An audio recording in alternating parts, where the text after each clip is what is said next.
Okay, Fred, so that is there. Duct tape that up. Put a little elbow kind of thing in there. One of the little. It's about a 1 foot long piece that you can adjust and make it kind of curve a little bit, so because that's not straight in there.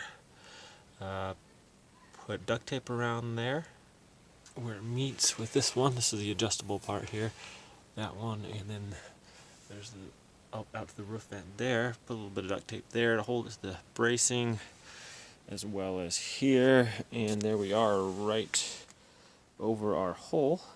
Now our vent pipe can come up there. There's our little plug-in we got in, working good. As you can see, I got my lights going up here now. Used my Sawzall or whatever it is earlier. So that's it, my friends. All I got to do is on the other duct up here, and then mount my hood and everything and get it plugged in. So I'm gonna go do that.